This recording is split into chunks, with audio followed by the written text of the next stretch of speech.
Good evening, everyone. This is the Infowars Nightly News. I'm Darrin McBreen. It is Friday, July 6, 2012. Here's a look what's coming up. Tonight, warning shots will not be fired. Army manual outlines plan to kill rioters and confiscate constitutionally protected firearms. We also cover TSA's new policy, ordering travelers to freeze on command. And Aaron Dykes sits down with John Loftus, author of America's Nazi Secret, to discuss the ties between the U.S. government and the Nazi regime of World War II and what it means to us today. All this, plus a special video from Alex Jones on tonight's Infowars Nightly News.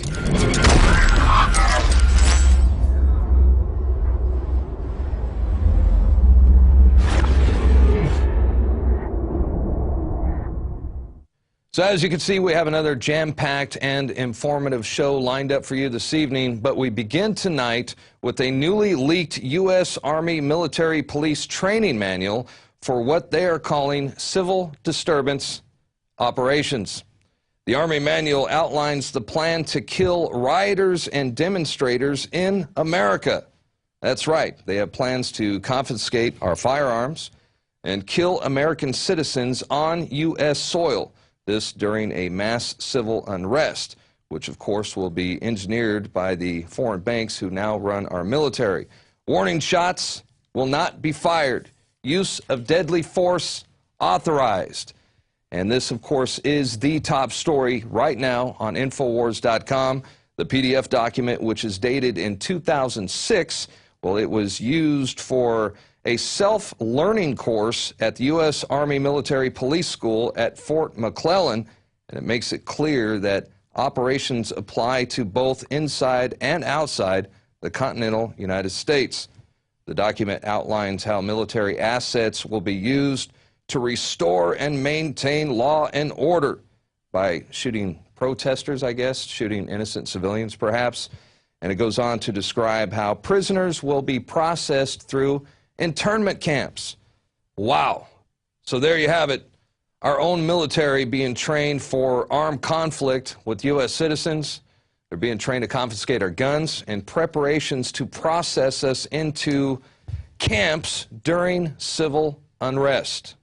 And we are now joined by Dan Feit, who is an investigative journalist for HongPong.com. He's also a graphic artist and web designer. And you initially broke the story, and I was wanting you on today. I was wondering if you could briefly go over the document and tell us how you got your hands on it to begin with. Yeah, I mean, all the credit is really due here to a really excellent website called publicintelligence.net. They do a really good job systematically finding obscure and limited access files from within the U.S. military and other institutions. I just saw it pop up yesterday and quickly wrote a summary of it for my own site to get that distributed and out there. Essentially, this document ties to a number of other documents which I've been involved in researching. In my personal experience, I covered the 2008 Republican National Convention and the 2009 G20 conference in Pittsburgh through the G-Infinity Media Center, that was independent media that was put together. And so what we have here is a system of expanding, emergency use of domestic military personnel. And at one level that I found the research on earlier, there's something called Con Plan 3502, a Civil Disturbance Operations Concept of Operations Plan run by the U.S. Northern Command, and that was what we found earlier, and Public Intelligence has also helped pull together some other documents from that. And so what we found here was essentially the military police training document to instruct the military police in a number of different important aspects of this general domestic operations planning, including domestic searches without warrants. There's no reference to warrants or those type of constitutional rights in this. This also includes various aspects of crowd control, area control, riot control, and some really kind of terrifying statements about how military-operated detention facilities inside the United States would be protected by lethal force, including the statement that warning shots will not be fired in the event that someone is trying to escape. As soon as they deem a risk of lethal injury, they're just going to shoot you. And it's helpful to have these things on paper and concrete to establish the different levels of this planning structure. And I think that what we're going to see at the Republican and Democratic national conventions later this year, which are national special security events, we're going to see very similar planning frameworks activated that are very reminiscent of this. And this document is from April 2006. It was used at the Fort McClellan, Alabama, U.S. Army Military Police School. And I would presume there's probably been a few tweaks to this document since then. And I was able to find an earlier version of the document from many, many years before. I think it was from the 80s. So this has been revised before. And there's a lot of continuities. It involves a lot of stuff about troop formations, certain riot control weapons, things like that, as well as it talks about how a task force set up domestically would have its own PSYOPs unit. And psychological operations, I believe, are not legal for the U.S. military. Well, let me stop you right there for a second, because I thought that was one of the more interesting. The whole thing is interesting, and I'm still combing through it. You know, I just got access to it today. But it talks about internment camps where internees will be re-educated. Okay, they talk about into developing an appreciation of U.S. policies. Mm-hmm. So what does that mean? I mean, so if you and I don't agree with U.S. policies, we're out there protesting, how are they going to re-educate us? Yeah. I think that's the earlier document that you're talking about. That was more specifically in detail to the management of the detention facilities, which surfaced a few months ago. This one is a little bit more general than that. It doesn't go quite to that. It mainly has to do with saying this is our escalation of force inside the detention facilities. I didn't notice anything about it getting to the re-education of people, but it does get to the degree of force that will be enabled. And it also talks about how things like gasoline, firearms can be restricted. And I think what we saw during Hurricane Katrina, which happened right around the same kind of time as this was released, that the military was behaving in much the same way. They were attempting to seize firearms from people without Fourth Amendment warrants and procedures, and because probably they were trained as military police to not worry about the Fourth Amendment in terms of things like firearms. It also gets a lot to military intelligence, analyzing protest groups and things of that nature. So it's really at a broad kind of like ground level, sort of grunts, MPs, like this is how, in the situation of large riots, this is what we would do. And so in the 1990s, during the LA riots, the old plan, which was called the Garden Plot, which was Con Plan 3502's predecessor, would have entailed training very similar to this in terms of how they were, trying to manage crowds and that kind of thing. And so I think what people need to look at if they're trying to research into this is what are the parameters of this intelligence situation when they're going to collect intelligence. This doesn't talk about advanced agencies like the Defense Intelligence Agency or the National Geospatial Intelligence Agency, which does a lot of, kind of compiling of data together. And I just think that while this shows a very certain heavily militarized tactics, it shows, when they line up people that are suited up as riot police, these are the psychological tactics to intimidate protesters and that kind of thing, as well as, again, run detention facilities that are patrolled with lethal force. I'm looking at the document right now. Definitely a show of force, intimidation. Primary function of the military will be breaking up unauthorized gatherings. They're going to be patrolling the streets. They're going to be looking for any disturbance areas, prevent lawless acts. I wonder what they consider an unauthorized gathering. This is crazy. Military forces will be present to show, like I said before, a show of force, intimidation. They will establish roadblocks, which they're already doing in California, by the way, to stop drunk drivers. And they will break up crowds, employ crowd control, conduct street patrols, and, this is scary stuff. Tell us about some of the deadly force and the non-lethal force. What kind of weapons will they be using? Well, essentially they're authorized to, what they say is defend themselves or defend against serious elements of what they call critical infrastructure, which could be any like large corporations or banks or that kind of thing. It's a real a broad spectrum of things which they're essentially authorized to use force under. But what's frustrating about these documents is that they really are clearly not written in reference to constitutional government or limited government at all. Like there's no representation of the First Amendment, the Second Amendment, the Fourth Amendment. For searches, the right of people to possess firearms in civil emergencies. It's martial law. Because it's right. martial law, everything's out the window. Yeah, and there are direct references to the phrase martial law in this document. They say that, well, only under curfew could the military, under federal control, really, only under martial law could they impose a curfew, but we will definitely support local officials when they're running curfews.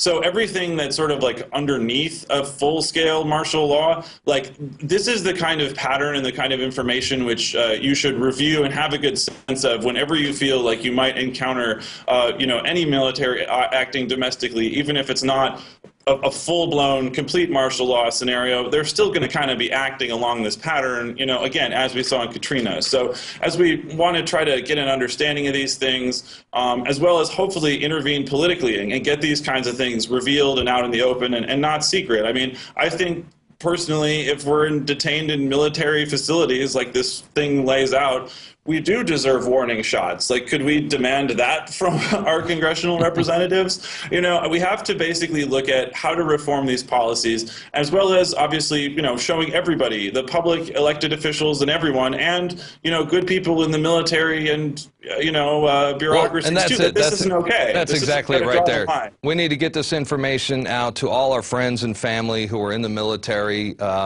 Because, our military is waking up to this as well. They're starting to come to the realization that they are working for the offshore banking cartels who run them and who are turning them against their own people. So, and I for one, have friends who are in active military as both veterans, and they're simply not going to stand for it. So, in closing, anything else you'd like to add before we go? I just think that everybody, can do this kind of research. A lot of primary source stuff comes out. Sites like publicintelligence.net and cryptome.org is another really good one. You find a lot of really excellent gems, and then people need to pick these things apart, pass them around, start finding new ones, and start trying to suss out new sources, because they're trying to clamp down on leaks, right now as fast as they can and build a much tighter secret government. And it's really important for all of us to work against that, because we can clearly see from this kind of documents that the planning is not really congruent what we think of, as an open society, as a limited constitutional government. We can clearly see that's not the way that these kind of things tend to be set up. That's right. Hey, before we go, I almost forgot to ask you, you're the one that brought this to our attention, the DRE program in Minneapolis, where the police officers at Occupy Wall Street protest events, they were giving illicit drugs, reportedly, to teenagers. Whatever happened to all that? Well, essentially, I worked with a significantly large group of people from several different organizations to help bring that news forward, the accounts of people that were given drugs and offered drugs to become informants and that kind of thing. It prompted a very large national discussion about similar things happening, similar tactics, drugs being used in informant contexts. So I think that was helpful to raise awareness that that type of tactic exists. However, on the local level and the state level here, people like the FBI and the Bureau of Criminal Apprehension have been asking questions. A few fingers got pointed when one officer stepped forward and said, yes, this was going on. But since then, they've tried really, really hard to bury it. They just want to pretend that it never happened. They want to forget that all of this happened. But that's not going to work. People are going to keep pressuring them to spit out the truth, come to their final reports and then get some reform at the legislature, because the underlying DRE program itself is kind of ridiculous. It is used to just basically deem that people are intoxicated based on certain physiological symptoms that are not substantiated. So even on that level, the program is ridiculous, and I could predict that people are going to want to intervene further against this thing. Well, and thanks to you for bringing attention to to the public. Otherwise, who knows what would be going on. So, hey, Dan Fite, thank you for joining us once again. Keep us posted on any developments on the training manuals, all that stuff. It's good to have you on our side, and we look forward to talking to you again. Hey, thank you so much. It's great to be with you. All right, take care. All right, once again, our top story on Infowars.com. Army manual outlines plan to kill rioters and demonstrators in America. You can download the PDF document and see it for yourself. Also, Kurt Nimmo has added a detailed report about the document's plans for gun confiscation.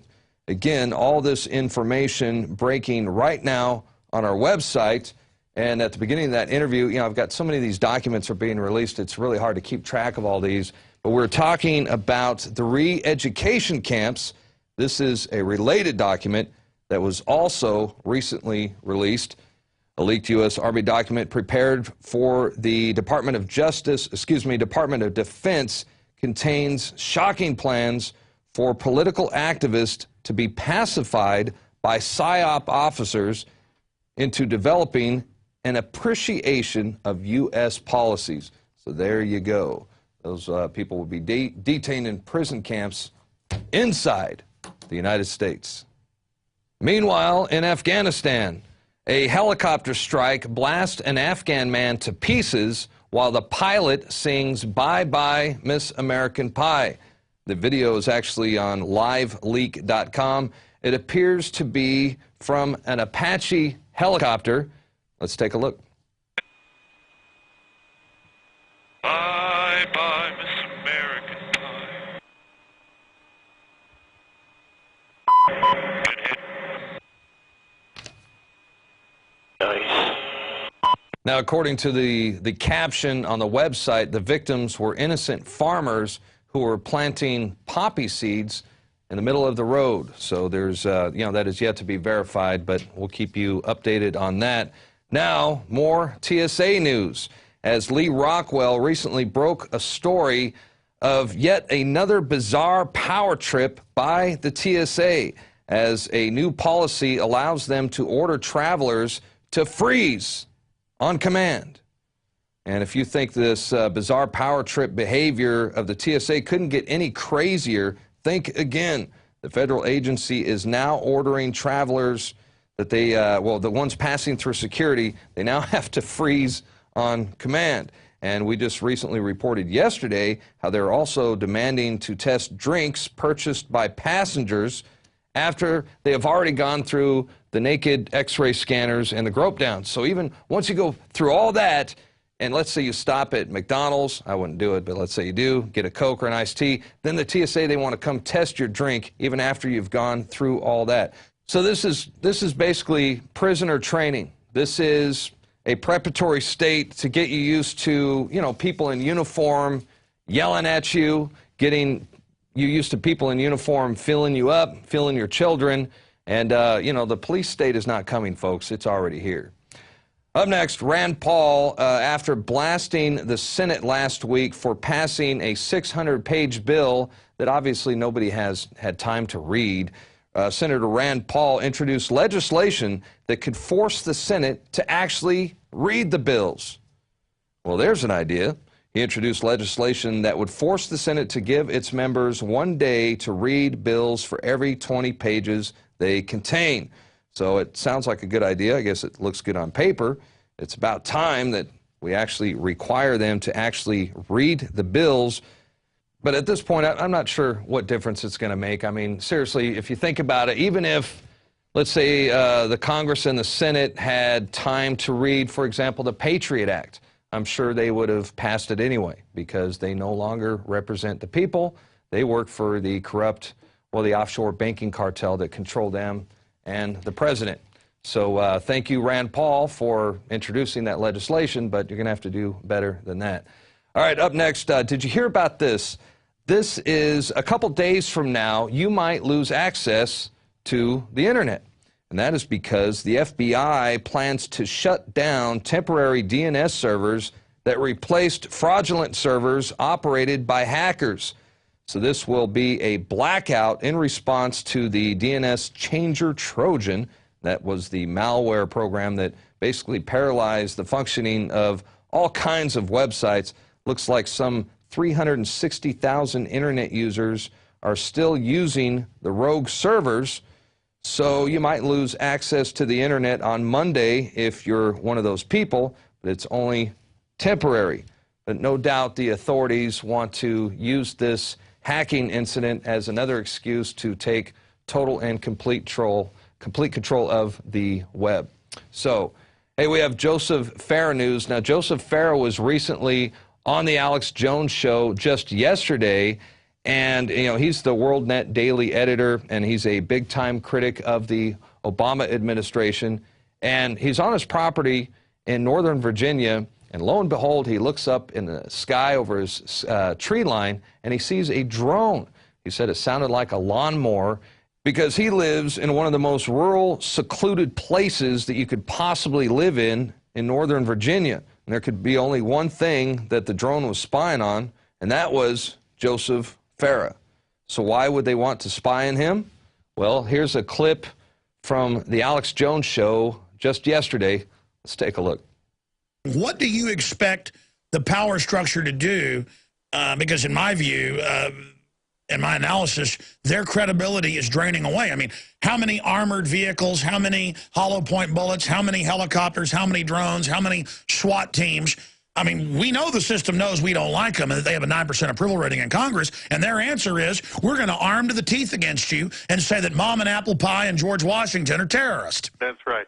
Well, I think like you, I have a lot of optimism because I have a lot of faith, not necessarily in the majority of the American people anymore, but in a very, very healthy segment of the American people who are not going to take this stuff laying down. By the way, Alex, remember when you were in my office in Virginia, one of my crew asked if you had ever seen a drone, and you answered no, you hadn't. I get back home within a week or two of that conversation. I'm taking my dog for a walk, and guess what I see? Right over the tree line, right above my head, is a drone. Incredible. So if anybody calls you crazy, Alex, for talking about the drones, you can just send them my way, and because I've seen it with my own eyes. I only wish I had my cell phone camera to get a picture of it. That's why I haven't said anything about it publicly before. Now, how high was it? Was it a low? Oh, it wasn't high at all. And I didn't even know. At first, I couldn't even make out what it was because it had such a weird sound. It sounded like there was a lawnmower over my head, and it looked like nothing I had ever seen before. So I immediately jump on the internet. I start looking up drones, and I'm seeing things that resemble what I saw. And one of the characteristics I saw described was it can sound like a lawnmower over your head. For crying out loud. So that was my confirmation that for some reason, and then I later found out that in Northern Virginia here, even the police departments are using drones. And now they want to arm them, and all over the country they've been using them for surveillance. We found the EPA documents where in 2009 they were doing it. And they ran a national story saying, Infowars ran a hoax, Drudge picked it up, so did WorldNet Daily, all these other evil publications, hundreds of articles, nightly news shows, Media Matters, what a joke. And then they played a straw man because the article we wrote also linked to a local story in the Dakotas where they were, and other states where they were complaining about calling them drones because they just arrested those cattle rustlers, alleged cattle rustlers, using a Predator. But then they conflated it, mixed it in with the EPA Cessnas they're using to spy on farmers. The point is they're spying with everything, and they spun it with a straw man that we'd made it up when they're announcing 30,000 of them in the FAA budget in the next decade. You see, it's talk like that that'll apparently get unmanned drones sent to your property. And well, now it appears that drones are targeting journalists who oppose the Obama administration. Looks like target practice to me, but I don't know. Anyway, let's move on to our quote of the day. This one by Adolf Hitler. Without law and order, our nation cannot survive. That was Adolf Hitler. Did you know that Hitler only had one testicle? Honestly, it's a historical fact. You can look it up, and I like to point it out every chance I get. So anyway, that's going to do it for the first half of the show. We're going to take a quick break. When we come back, Aaron Dykes is joined by Emmy award-winning author John Loftus. They're going to discuss his book, America's Nazi Secret. You don't want to miss this interview because they're going to talk about the CIA recruitment of Nazi war criminals. This was during, of course, the aftermath of World War II, as well as the modern recruitment of Muslim extremists, and how the U.S. Justice Department concealed this information from the 9/11 investigators. A powerful interview with John Loftus right after this. Sick of the globalist eugenicist control freaks adding poison to your water and laughing as you get sick and die? Start purifying your water with ProPure. My friends, I've done a lot of research, and the best gravity filter out there, bar none, is ProPure, and it's available discounted at Infowars.com. Its filters are silver impregnated to prevent bacterial growth. There's no priming required. It's NSF 42 certified. Optional fluoride filters can reduce fluoride up to 95%. Easy to set up and use. Doesn't require electricity. Purify water from lakes, streams, ponds, and wells. This filter system leaves in beneficial minerals, which is key. Save money by not buying bottled water and avoid BPA that leaches from the plastic. ProPure is the best gravity-fed filter out there. It's what my family uses. Infowars.com already has the lowest price on ProPure. But if you add the promo code WATER at checkout, you get an additional 10% off at Infowars.com. You can also call to order 888-253-3139. Hi, I'm Christy Hightower, site moderator on Planet Infowars, here to let you know how patriots like you are talking this week. Have you ever thought about the greatest risk to civilization, biologically referencing? Well, user Rosso has, and in his article, The Greatest Biological Threats to Civilization, he references something like 20 different known biological threats: anthrax, cholera, Ebola, different things like that. He gives you fatality rates, symptoms, how it would affect you, and these are just the ones that we know about, much less ones that might already be developing against us. Then there's an article by In Like Flint, The Universe, Ancient Astronauts in Atlantis. He starts by telling you a story from his childhood, how his fascination with aliens from above coming down and giving us technology from ancient civilizations ago, and how the in the know now are holding this information, withholding it from us. So that being said, it leads me into our last article, Food Stamps, President Obama Wants You on Food Stamps. This is actually a great article for many reasons. Melissa Melton is actually one of the reporters from the Reporter Contest. And this article was featured on the Infowars homepage, and it's still a featured article. She talks about how skyrocketing food stamp usage during Obama's presidency, something like 100%. She gives great references. She is well-spoken and had a great response to her article. So that being said, we are looking out for great articles, well-written, well-referenced. So keep up the good work, you patriots out there. And that being said, also, some other things on Planet Infowars, you can find the deal of the day, like In the Fed t-shirt. We had that on sale for $12.95 in the sidebar, and that's only on Planet Infowars. Other things like groups that you can join, get active, create missions, meet people in your local area. So keep up the good work. We are paying attention, and thank you so much, patriots. Till next week.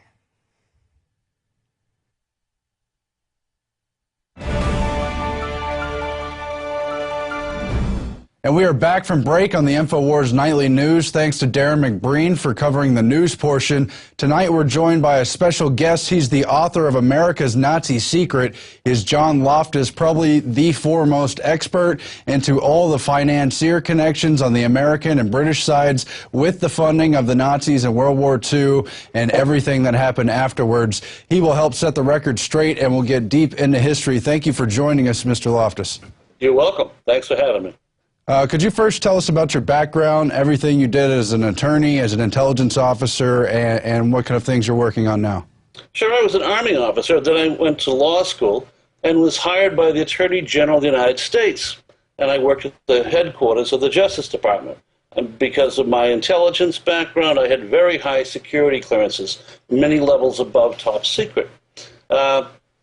I worked on the CIA cases and the Nazi war crimes cases. Until one day, somebody got the bright idea of assigning me to see if there are any Nazis hiding in America and I found out they were on the CIA payroll. But the CIA didn't know they were Nazis. Our State Department and the British Secret Service had dumped Nazis here, and when it turned out that it was a bit of a Cold War blunder, the British intelligence agent that was sending us Nazis to spy on Russia was himself a communist agent.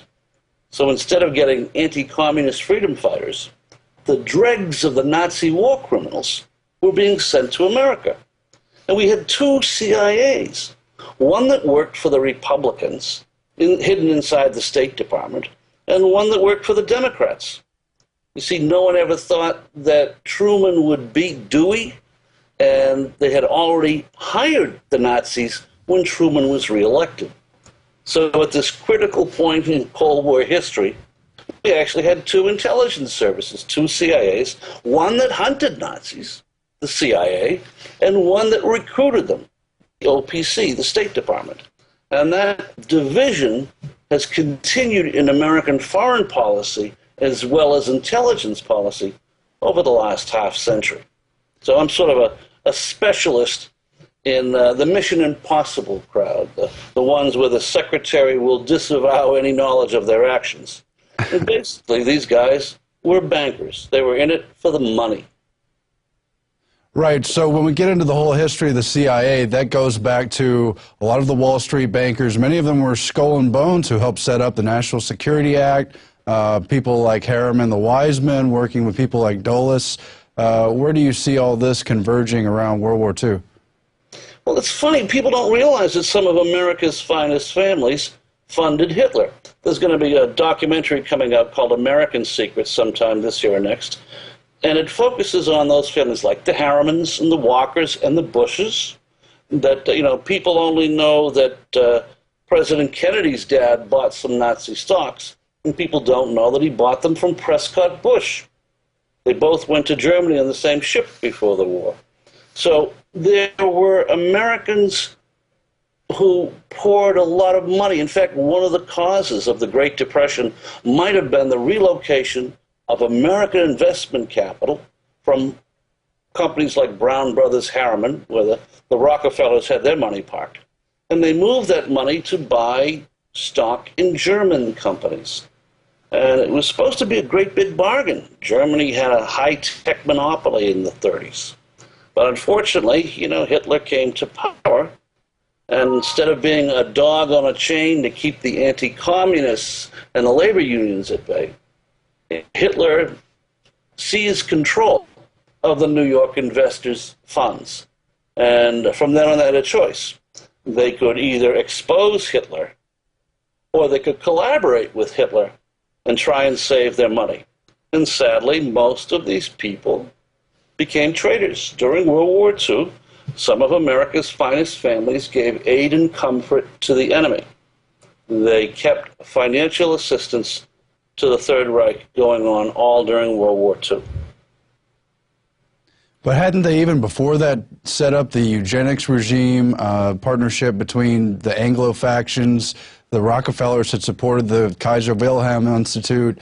All this had moved over to Germany along with the industrial machine. So the financing really met with a lot of very serious foreign policy and kind of private partnership agendas. Well, I think what you have is, and I don't want to overstate the case, there were some wackos with a lot of money who thought that eugenics was a serious movement. And they believed in racial superiority, and that those who had money were obviously racially superior, ignoring the fact that they inherited their money from mommy and daddy, who sometimes had done very despicable things to acquire the family funds. The eugenics movement was, it's so colorful, I think that it distracts attention, and people look for a great conspiracy. When sharks swim in parallel lines, they're not conspiring together. They just all smell blood in the water and are racing to get there first. What we had was an awful lot of very rich and very greedy Americans, Republicans and Democrats, but mostly Republicans, who thought that Hitler was the way to make a lot of money because he would allow them to have cartels, monopolies, and trusts that were forbidden under American law. Right. But, these guys had worked out a loophole called the Webb-Pomerene Act of 1918, where they could set up trust monopolies and cartels overseas. And some of them invested in Bolshevik Russia, and some invested in the nascent Nazi Party of Germany. Well, the Russian investment didn't go so well, but the German investment looked like it was going to pay off in spades. Nobody thought America would ever go to war against Hitler. In fact, it was Hitler who declared war on us, not the other way around. Sure. So going to the post-war period, leading up to the Nuremberg trials, you say they were fixed. Can you lead us up to, what all was going on with that, the role of the Justice Department here in the United States in covering up all the Nazis who'd been shipped in, and talk about Operation Paperclip? Sure. After Dewey surprisingly lost to Truman, the spy service inside the State Department was in a rough place, and they worked with the Justice Department on a cover-up. The Justice Department was in this up to their eyeballs. They knew that Nazi intelligence agents were being brought into America illegally. And, a lot of attention has been paid to the Nazi scientists. And it's colorful, but you missed the big picture. What you don't realize was that the British intelligence officer helping us recruit these Nazi scientists was a guy named McLean. Donald McLean was Kim Philby's best buddy. He was also a communist agent. So instead of getting the Nazi scientists who could actually build rockets, we got the Nazi bureaucrats. We got the guys who were war criminals, guys like Arthur Rudolph, who used human beings as if they were disposable chemicals. He had these underground caves where they assembled the V-2 rockets. Werner von Braun, very patronizing bureaucrat. But what happened is the British made sure that the best of the Nazi scientists went to Moscow. That's why Sputnik came out first. And all we got were the scientists that kept exploding rockets on the pad. The sad thing is, President Harry Truman had explicitly forbidden this. He had ordered that the military could never recruit any German who was a voluntary member of the SS, who was wanted for war crimes, or had a low Nazi party number. And the Army said, oh, yes, Mr. President. And they lied to their teeth. This Army and the State Department fixed the records so that these German scientists could come to America. And it was a hilarious farce. When Kim Philby finally defected to Moscow, all the State Department could do was bury the files. Until 50 years afterwards, I stumbled across them. I was the first American to go into these underground vaults and look at the records of what really happened at the beginning of the Cold War, back when America had two spy agencies. And what the State Department and guys like Allen Dulles and his brother John Foster Dulles had done was beyond despicable. The Dulles brothers wanted to cover up for the American clients who had invested in Nazi Germany. Mm-hmm. And they did that by saying that, well, we used Nazi intelligence officers to spy on Russia, and it's all hush-hush. And that's how they shut down all the money laundering investigations. And it turns out that the money was being moved, and this embarrasses me as a Roman Catholic to say, the money was being moved to the Vatican. It was the one bank in the world that had diplomatic immunity. And the Vatican Bank would move the money out of Europe to Latin America, and then back to West Germany for the great economic revival of West Germany. Sure. And all it was that, Chase Manhattan Bank, the Rockefellers, they were just getting their money back that they had invested. And respectively, the Vatican had also been part of the rat lines and shipping Nazis to foreign countries as well. Yeah, I mean, you couldn't just ship the money out, because the Nazis who were left behind would complain about it, so they had to devise a way of doing that as well. So here's the tragedy. I have friends who are, very old men now, who were Nazi hunters inside the U.S. Army, and they burglarized the Vatican's rat line, the smuggling system, and found out how it was going. and the State Department ordered them hands off. And I had that in writing. So, yeah, it was one of the most despicable things that our State Department had ever done. I was astonished. Yeah, it's incredible. Can you get more into the cover-up? How many documents have been destroyed and leaked and lost and covered up and kept under secrecy? And how did you get access to them? Well, you know, the funny thing is, you can't really destroy top-secret files because there's too many copies. And anytime you want to destroy a top-secret file, you have to make records of its destruction. So the best thing to do is misfile them. So they dumped the Nazi records out in the vault where the nuclear secrets were stored. So I was a newly appointed Nazi hunter. I thought I'd get a free trip to Germany out of it. I knew nothing about the subject. But because I had all these super high security clearances, I needed them to get into the vaults. There are 20 vaults underground at Suitland, Maryland. Each vault is 1 acre in size. And top secret won't even get you close to getting inside. You need much, much higher. So I was the first guy in a half a century who had every security clearance under the books. I was the only one who could go to the index in Vault 2 and find out that there was a Nazi file on someone, and then go down to Vault 6 and read that he had been recruited by the State Department. So I spent 2 years going through the classified files of every U.S. and NATO agency. And I was appalled at the incompetence. We actually had one American spy agency inside the State Department that lied to all the others. And it really wrecked American security. We actually had a chairman of the Joint Chiefs of Staff, General Saakashvili, and he didn't know that his own daddy was a Nazi war criminal. We couldn't even do basic security checks. That's how much damage our State Department did. Those guys, I'm not saying they should have been hung, but they should have been prosecuted and gone to jail. The guys who should have been hung were the people like Allen Dulles that helped Hitler during the war and then covered it up afterwards. Can you elaborate on his role during the war?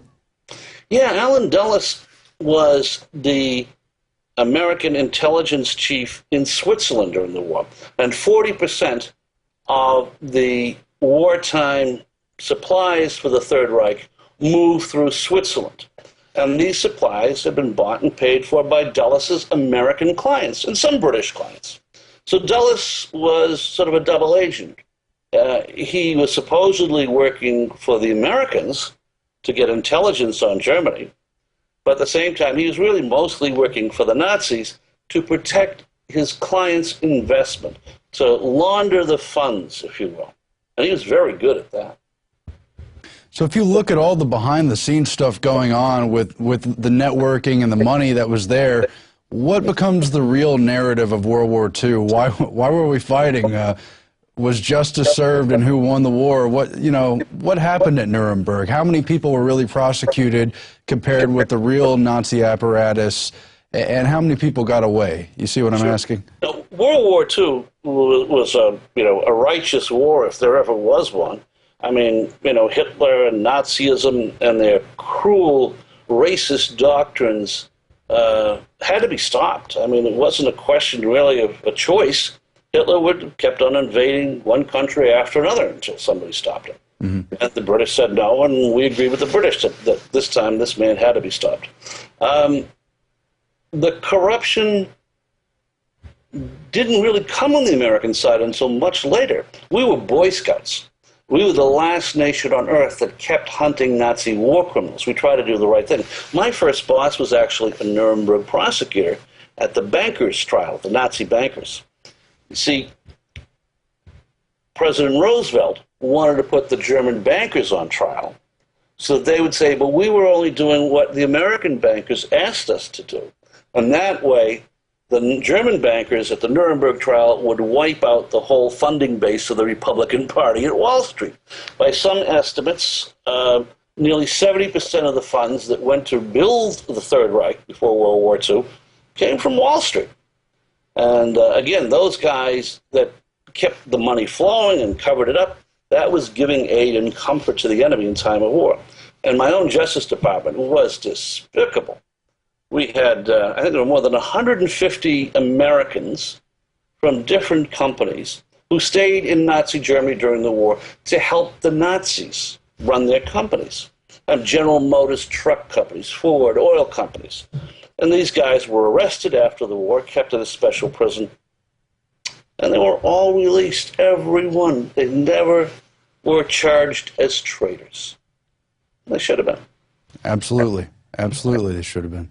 Can you talk about Ashcan and Dustbin and the financiers being held there and what happened? Yeah, Ashcan and Dustbin, those were the code names of the very special prison camp where the American and British Nazi collaborators, the traitors, were being kept. Now, there's a buddy of mine, Don Jensen, who's still alive. He's one of the guards at the camp. It was a British camp, and the British owned, but it had American guards.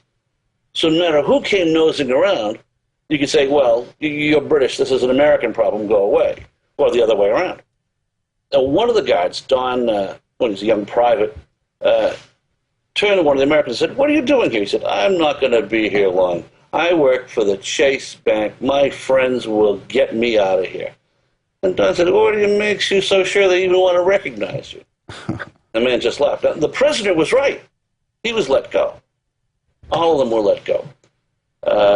Ashcan Dustbin was the heart of the cover-up. A lot of, people say, oh, conspiracy theories. There wasn't. This was a crime. Ashcan Dustbin was a prison camp that contained American and British collaborators who stayed in Nazi Germany during the war. They should have been put on trial for treason, but putting them on trial would have exposed the Rockefellers, the Walkers, the Bushes, the Harrimans, the Kennedys, and so on. And mind you, Harriman and Bush money was frozen at one point through the Union Bank, but then they were never prosecuted. And I'm sure there are dozens, if not hundreds, of examples like that, right? Yeah, well, see, Union Bank in New York was run by Prescott Bush. Actually, he was sort of the alcoholic son-in-law. He was dumped on all the boards, but he didn't do much. The evil guy was his father-in-law, Herbert Walker, as in George Herbert Walker Bush. Right. Herbert Walker was the real genius that got us involved with the Nazis. So Prescott's in charge of the Union Bank and also some companies that helped Auschwitz, if you can believe it. But there were three banks. There was one in Berlin, one in Amsterdam, one in New York. So no matter which side won World War II, one of the banks would pop up and say, hi, I'm neutral. Give us all our property back. And that's what happened. The Amsterdam Bank popped up and said, oh, those nasty Nazis stole all our corporate property in Germany. Please give it back to us. And the Allies did.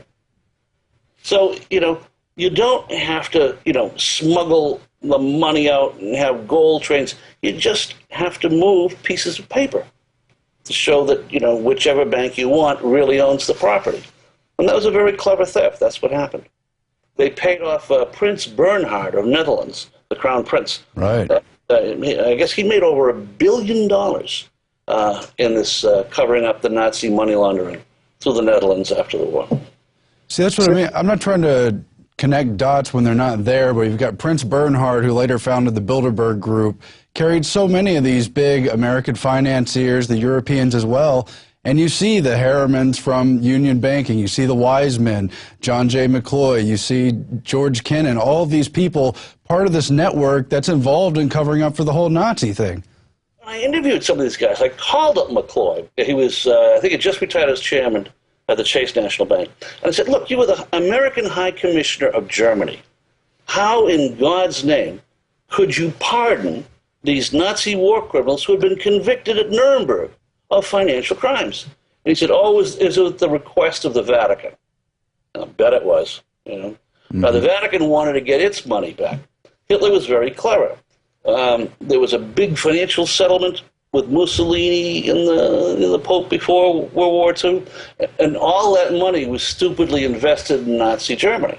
So to keep the Vatican quiet about his atrocities during the war, Hitler said, would just dribble the money back to the Vatican. As long as they kept their mouth shut about the killing of the Jews, they'd get their money back.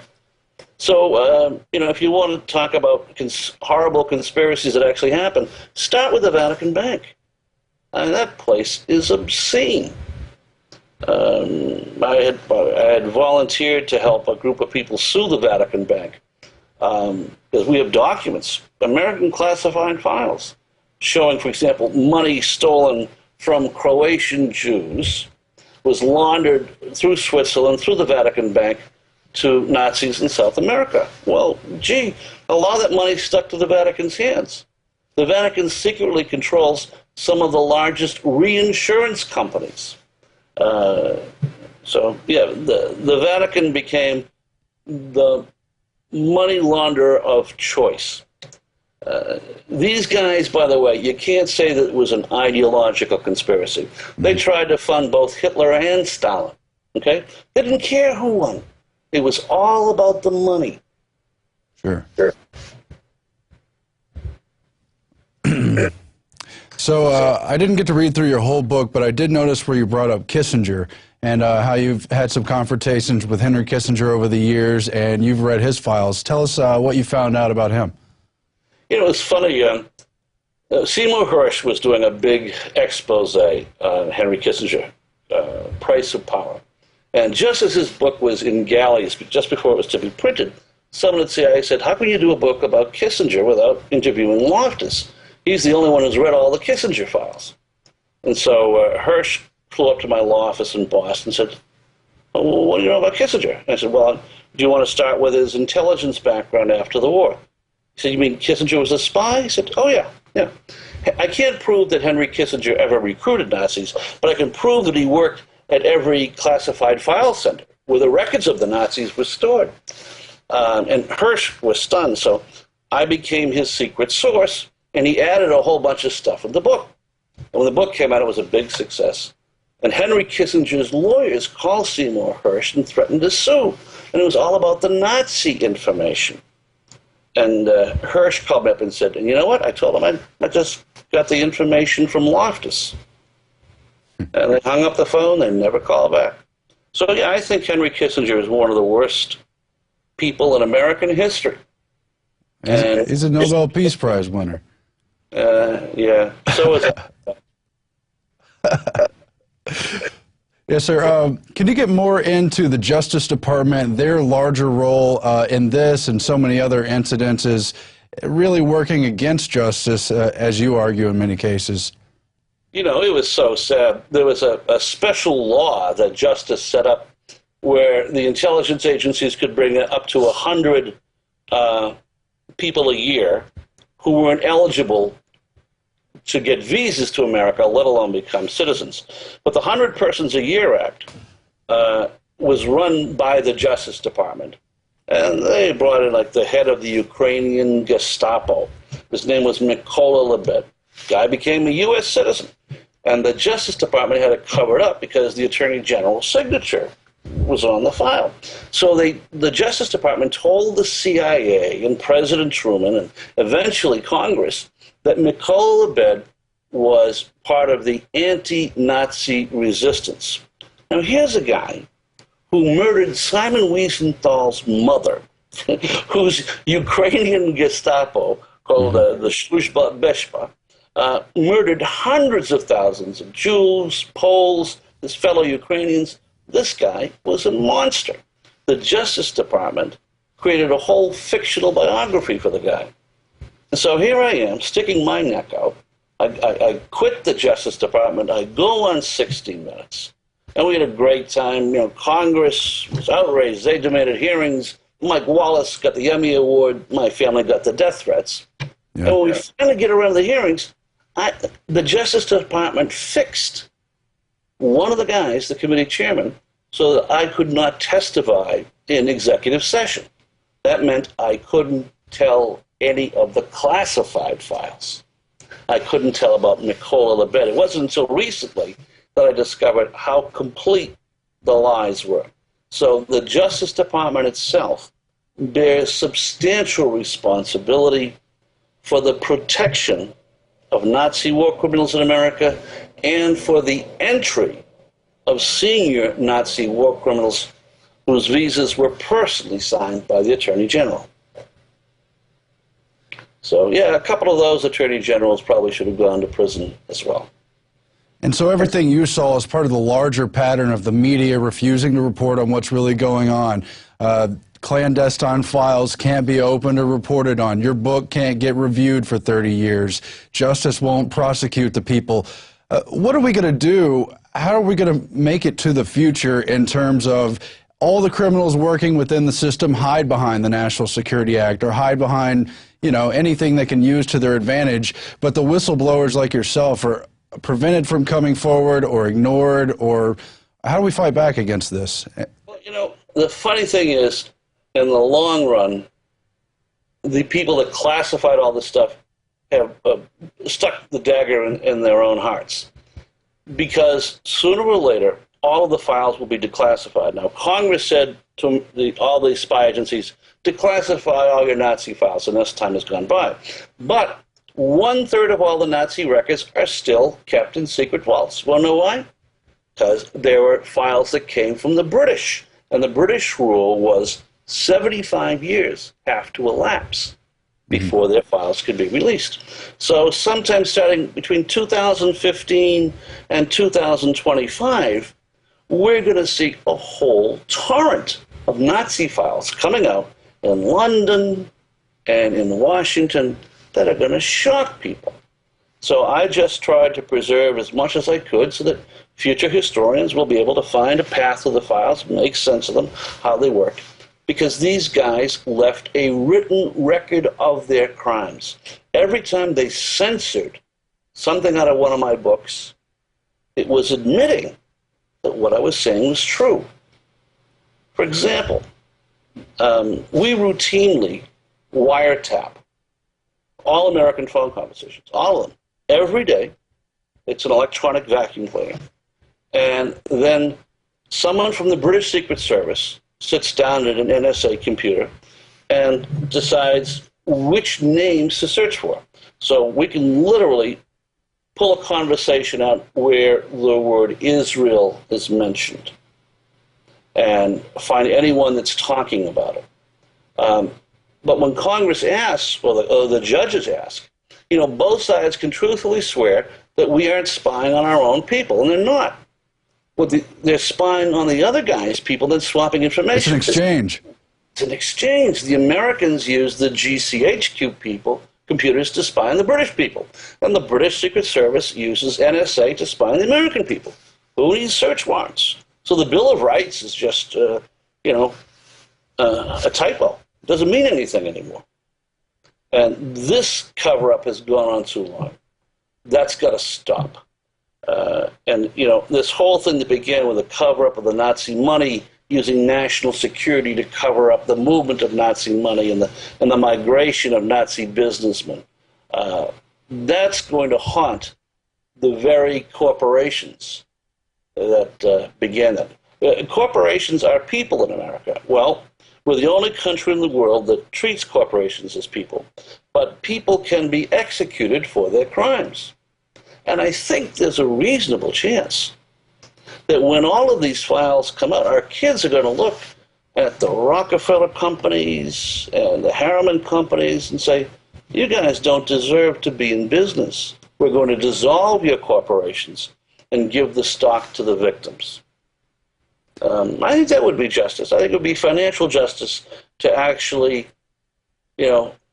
break up these corporations and sell the pieces. Benefit the Veterans Retirement Fund. God knows. But there's a big challenge, too, because the apparatuses they built are offshore. They have loophole after loophole. It's very sophisticated companies they have now. All of them are here in America, and all the evidence is going to show how it worked. It's too late to destroy the files. The guys that did this are dead, and their successors in the corporations don't even know where all the pieces fit. So one of the ironies of the classification system is that it has preserved very well the fingerprints of crime and linking back to the corporations in America that made a profit off World War II on the wrong side of the war. It'd be very interesting if it all comes out. I wonder what the people would think if they ever actually sat down and read it. think that people are going to say that we fought World War II to make America safe for Nazi retirement or Rockefeller investments. I think the Republican Party is going to take a big hit. Yeah, I respect that you say it's a Republican Party thing, but I just don't see it when you see the connections between union banking and between Rockefeller and so many other entities. It all looks very integrated to me. At the corporate level, I could see, but I see the corporate level pursuing its own agenda.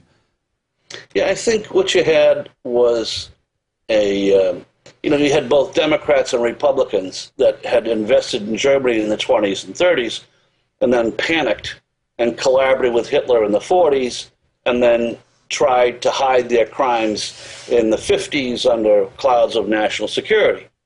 And the Dulles brothers, who came to power in the Eisenhower administration, they actually did more harm than good to the investors by classifying their crimes. So maybe there'll be some justice. Maybe it's too late for justice, but it's not too late for the truth. And if we find out what really happened, with all the movement of this money back in the 20s, my God, if these guys could fund Hitler and Stalin and get away with it, what could they be doing now? And I have a pretty good idea what they're doing now. Please tell us. One of the Nazi groups that we funded and protected after World War II were the Arab Nazis. And this was a huge, successful project of the Third Reich, of the Abwehr, the German intelligence service. The Muslim Brotherhood was a proxy arm of Nazi intelligence. They were supposed to be an underground army, 500,000 secret Nazi members working for the Third Reich. And they did try various coups, for example, in Iraq during World War II that was crushed. But there were Arab Nazis, there were about 750,000 of them at war's end, and none of them were ever punished because the British Secret Service guys like Kim Philby and McLean made Egypt a safe haven for all the Arab Nazis. They brought them back to Cairo. Even the German officers that ran these programs were given Arab names and converted to Islam. So the Muslim Brotherhood, though, was a real threat. They knocked off the king of Egypt, and they were a threat when the new secular regime came in the 50s. They were expelled. By then, the Dulles brothers had come to power under their gullible dupe Eisenhower. Mm-hmm. And the Dulles brothers convinced the Saudis to resettle the Muslim Brotherhood, all the Arab Nazis, and put them in Saudi Arabia. And the Saudis said, well, why not? The Saudis were pro-Nazi during World War II, and the Egyptian Nazis, the rest of the Arab Nazis, at least were literate. So the Saudis put them to work as school teachers. And the Arab Nazis became the leaders of the madrasas. You had a perfect storm of Saudi religious bigotry called Wahhabism or Salafism and Nazi racism. Young men like Osama bin Laden were literally tutored by Nazis. His personal tutor was the brother of the chief Nazi propagandist for the Muslim Brotherhood. But the idea for the Dulles brothers was that we would keep the Arab Nazis as a proxy army to fight the Arab communists during the Cold War. And every once in a while, they'd take the Arab Nazis out of the closet for one purpose or another. The last time we took the Arab Nazis out was when Vice President Bush sent them off to Afghanistan to recruit a new generation of freedom fighters. We actually had World War II Arab Nazis coming to America to recruit mujahideen, the freedom fighters, to go to Afghanistan. We actually built, through the Muslim Brotherhood, a separate terrorist organization that was not controlled by CIA, as the conventional wisdom has, or by the U.S. government. It was run by the Saudis and the Pakistanis, but funded with American money. But no one knew the money was going through these old Nazi conduits. And so when the war was over, and America said, oh, we won in Afghanistan, we threw the commies out, we went home and left this huge army of the second generation of Arab Nazis in the field. And, they formed a base, the Arab word for which is Al-Qaeda. Okay? And if you think about it, Al-Qaeda, the Nazis had identical goals. They were against democracy, Britain, America, Western culture, Jews. They are very much second-generation Nazis. And one of the reasons we're fighting al-Qaeda today is because we never finished the job against the Arab Nazis after World War II. They were protected first by the British Secret Service and then by the Dulles brothers in their intelligence service. And it's a horror story that's coming back to haunt us. The Muslim Brotherhood has now gained power through the ballot in Egypt and is threatened to overthrow a whole crescent of states that are tending to go Islamist in the next election. So we have Islamist extremists. And please understand, these guys are not about Islam. The Salafists are to Islam as the Ku Klux Klan is to Christianity. And that's why the Nazis only recruited the extreme groups like the Salafis to join the Muslim Brotherhood. So it is wrong to say that this is Islam. Islam is a very pacifistic, genial, sort of anything-goes religion, particularly among the Sufis. But what we have now in the Muslim Brotherhood is a very well-organized group of extreme cultists. Think as if the Ku Klux Klan had taken over Texas. And that's what's happened in Egypt. That's what's going to be happening all across the Middle East. And that's the legacy of the Dulles brothers. But Mr. Loftus, the whole thing is a tangled web. We're now partnered with al-Qaeda in Libya, now in Syria. The whole Arab Spring had a covert Western uprising to it, and yet the power falls to the Muslim Brotherhood. How do you explain this channeling of power into the most extremist groups and the continuation of these terrible partnerships? Again, you know, the easy thing is to say, well, it must be a conspiracy. There must be some ideological connection here. And there isn't. I hate to say this, but WikiLeaks does serve one purpose. If you go through all the collected WikiLeaks stolen cables and search for Freedom House, okay, you'll get the whole story of what happened. For about 10 years, Democratic and Republican administrations agreed that we had made a mistake in backing the Arab dictators in the Middle East, that somehow we had to make a transition to democracy. Well, during the Clinton administration and carried on the Bush, the idea was, you know, no more talk, let's do it. So we brought young people from all over the Middle East to Washington and trained them on how to use cell phones, the internet, you know, to organize demonstrations for a peaceful, nonviolent overthrow of their governments. And you'll see in the WikiLeaks cables that all these kids were told the same thing. All of the uprisings are set to take place in 2011. Now, we thought that if these young people were so capable as to overthrow all these regimes, they would certainly be capable of organizing a political group strong enough to win an election. On that part, we were terribly wrong.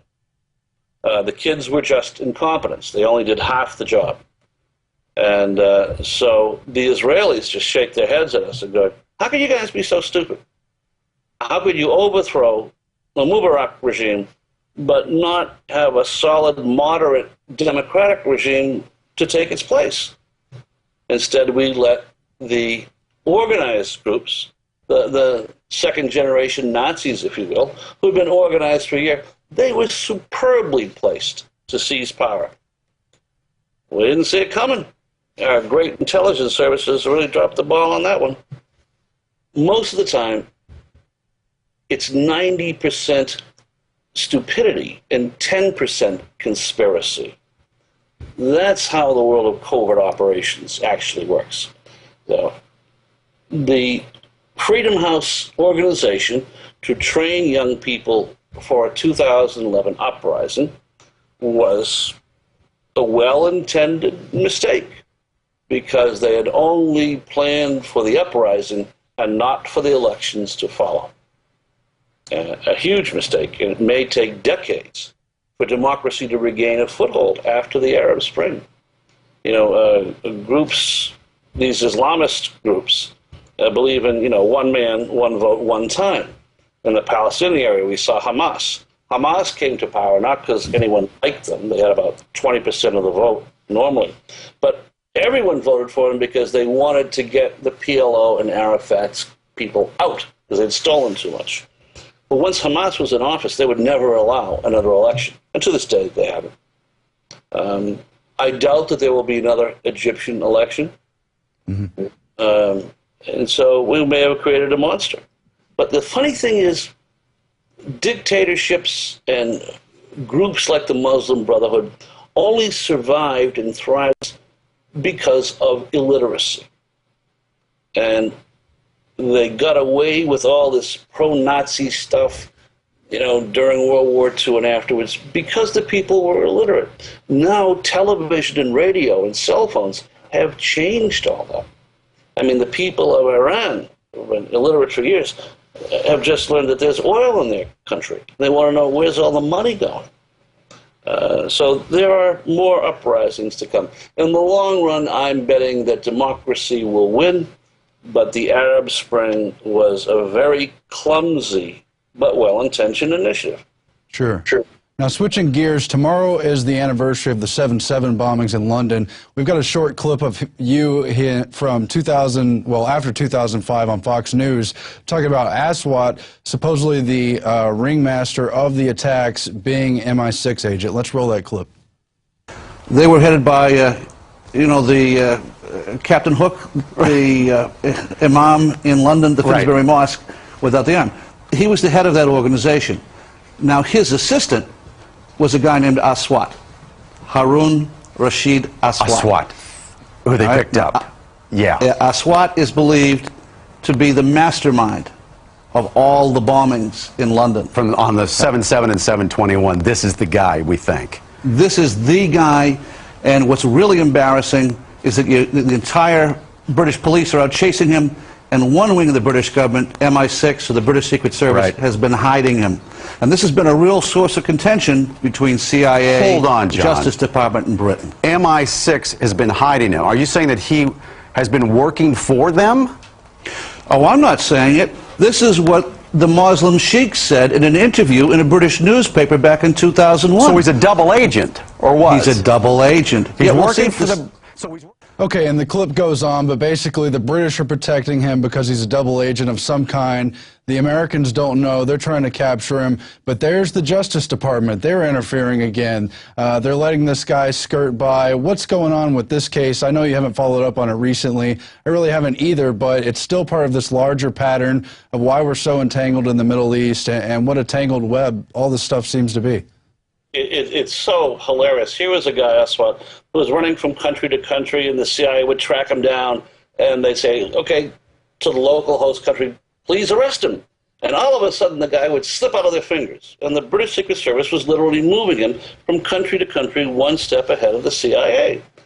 The British had made a deal with the devil. They had allowed a neutral zone for terrorist groups in the city of London. They could stay there and not be touched as long as they did all their bombings overseas. Then there was no terrorism in London. The French, for example, French intelligence service was furious. They called it Londonistan, that the British had made a safe haven for Islamist terrorists. And finally, it had to happen eventually. The Islamic extremists turned on the British and began bombings in London. And wouldn't you know, the guy behind it was one of the very people, Aswat, that had worked for the British. There's an American connection, too. Aswat was once sent to America to build up a terrorist base here. And I think it was up in Oregon. And the Justice Department authorized the indictment and arrest of everyone involved except Aswat. The guys above him and below him were on the indictment list. But he was never mentioned. He was just allowed to go free. So it's a lesson in how the world really works. A lot of people who are involved in the war of terror know that the Justice Department sometimes is on both sides of the war. We had an operation down here in Tampa where they're laundering stolen vehicles from the United States, and the expensive ones were being sent to Kuwait and Qatar to be sold for money for Al-Qaeda. But the vehicles were turned into car bombs to kill American soldiers in Iraq. I mean, we had the VIN numbers, everything was traced. And we had a bunch of agencies helping us, Secret Service and Customs and ICE. And the FBI came in and shut it all down. It was just too embarrassing. A lot of the people the FBI had recruited, like Aswad, were double agents. You know, right under the nose of the FBI, these guys had been building terrorist networks in America. One of the reasons the FBI didn't share information with the CIA and other agencies was because it was too embarrassing. There was one guy here in Tampa, Professor Sami El-Arian. Everyone thought of him as a nice, genial Muslim professor, leader of the Muslim Students Organization. And my friends were telling me that he was one of the world leaders of the Palestinian Islamic Jihad. Islamic Jihad is the most violent terrorist group in Palestine, perhaps in the Middle East. And he was the head of it. And we had videotapes of Professor El-Arian out at these fundraiser meetings, you know. Who will give me $500 to kill a Jew? I tell you, this money is only for killing Jews, not for our administration. So what I did was I donated $10 to Professor El-Arian's charities and then sued him under Florida law to see where my money was going. Was it going for a charitable purpose or was it going for terrorism? Well, what happened is my complaint listed all of the classified information I'd been given access to and exposed El-Arian as one of the worst terrorists in the world. And you know, local newspapers couldn't believe it. This was Sweet Sammy. And it turns out I was right. He really was a major terrorist. But he isn't in jail. He's just sitting up at his daughter's house with one of those ankle bracelet things on. He's supposed to be charged with criminal contempt unless he tells the grand jury exactly how he got the money. But his lawyers say he's afraid to because he knows he'll be killed. And he may be right on that point. The money was laundered through Saudi extremists. They had a whole network of places set up at 500 Herndon Road, a certain road in Herndon, Virginia. So, 10 minutes after I filed my lawsuit against El-Arian, the Justice Department finally raided the exact address, Operation Green Quest. And so at least in 1 hour, I closed down all the Saudi money laundering networks in America.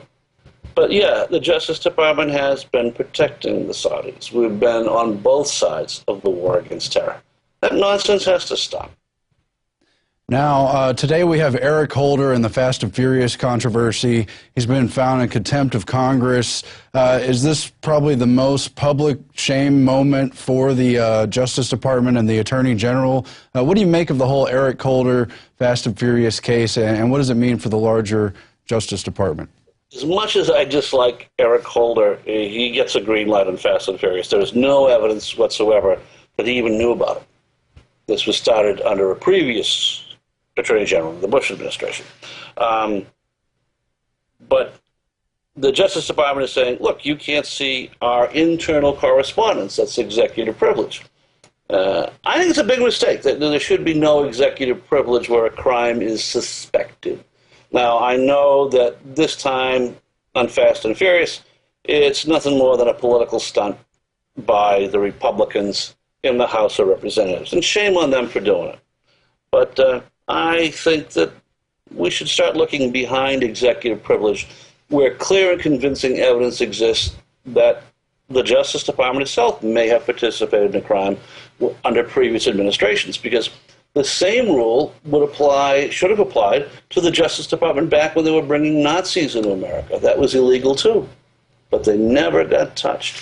Right, but that was the thing with the gun walking, was that Issa kind of brought out in the hearings that it was going on during Bush, and then suddenly they didn't want to talk about that anymore. And it's kind of that whole Iran-Contra pattern, and something tells me it just goes on and on.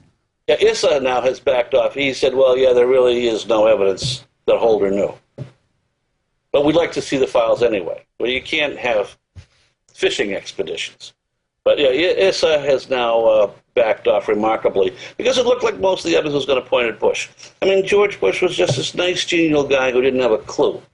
And the people around him did far more damage to this country than they realized. There are a lot of nice people in the Republican Party, but their leadership has sold us out.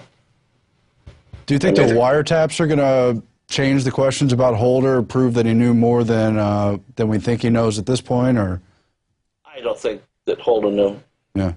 And none of my sources have said anything to me to indicate that. This was just, a good example of a bad example. The House shouldn't have made this an issue. It was fighting the wrong battle at the wrong time. What do you think about the larger gun walking issue and the larger networks of guns trading for money, trading for drugs, and all this stuff? Oh, I think it's asinine. These things always get out of control, whether it's the DEA doing it or CIA. When you are giving aid and comfort to criminal organizations, somebody has to be looking over the shoulder from outside the agency and saying, no, wait a minute, guys. Come up to reality for a second. One gun, maybe. 20,000 guns? Absolutely not. So, that thing should have been scaled back right away. But there is very little supervision on covert agents. That's how Nazis got to be recruited for the intelligence service. Okay, final question. What do you think is the best reform issue we can have with the clandestine issues, how these things get nested so secretly in the whole larger workings of national security, which obviously serves an important purpose? What is kind of the main issue we should be looking at as we hope to maybe change the system for the better in the years to come? We get two options. You can either have a South African-style truth commission where everybody gets a wash. I think the simplest thing is that Obama, if he's reelected, should just pardon everyone who, within the executive branch, who committed a crime or knew of a crime, on the condition that they tell about all the other crimes that they had knowledge of. Can you imagine what would happen if the defense contractors all of a sudden had all the Defense Department employees saying, yeah, I took a bribe from this company? It would break the back of corporate influence inside the executive branch. It's time that something very simple and very drastic should be done. It's way too late for justice, but maybe it's not too late for the truth. I would like to have these people come forward and say, yeah, we did it. It was stupid. It was wrong. At least we stand a chance of rescuing the next generation from the crimes that we failed to prevent. Let's hope so. I didn't properly plug your book, but it's excellent. It's a very interesting topic, America's Nazi Secret. We have it at Infowars, but tell us just briefly how it's part of this larger project, part of the Belarus secret, how that was shut down, and then finally, tell us where we can find your work, your website. Well, I don't have a website right now. I've just been recovering from a series of back operations. Sure. Never jump out of a perfectly good airplane. I wasn't. But the book is everything that was censored out of my books over the last 30 years. After 30 years, the time clock expires. And CIA sent me a letter saying I don't have to submit my books for censorship anymore. I said, great. So the first thing I wrote about was all the things that CIA and Justice had censored out of my books in the last 30 years. And it gives you a real good idea. I use the Belarusian Nazis as an example, sort of a case study in how the system works and how the cover-up can continue. And I wish that, in hindsight, that I'd focus more on the Arab Nazis than the Belarusian Nazis because of their current advance. But, I've written some pretty good books. The Secret War Against the Jews is a history of covert operations against Israel. And it really is about the influence of oil money and oil power in world politics. So that's The Secret War Against the Jews. Unholy Trinity was about the Vatican, the Nazis, and the Swiss banks. The first book, The Belarus Secret, that became America's Nazi Secret, was sort of a case study in how the lies take place. Well, John Loftus, I know you're a contributor on a lot of networks. I hope we can get you on again in the future because there's so much interesting things in history. It's so complex. Obviously, we can't tackle it all in one day, but it's mind-blowingly interesting. Oh, it's a fascinating subject, but history doesn't belong to the Republicans or the Democrats, to the left or the right. History belongs to us. And it is what it is. If America's made mistakes, let's admit it, understand it, and move on. That's what history should be about. George Orwell said, that the most powerful form of lie is the omission. And it's the duty of the historian to ensure that those lies don't creep into the history books. Well, I'm a former prosecutor, and that's what I'm about. I'm trying to make sure in my new career as a historian that we keep the lies from getting passed on to the next generation. Well said and well quoted. Thanks very much for joining us. And that is not all for tonight's Infowars Nightly News. We now have a special video presentation. It's one of the most important videos you're ever going to see. I've been working on it with Alex for the past 2 weeks, and we really try to touch on humanity as a whole, where we've come from and where we're going, and the big challenges we have to face in the future. Stay tuned. That's coming up right now. For now, that's all for the Infowars Nightly News. I'm Aaron Dykes.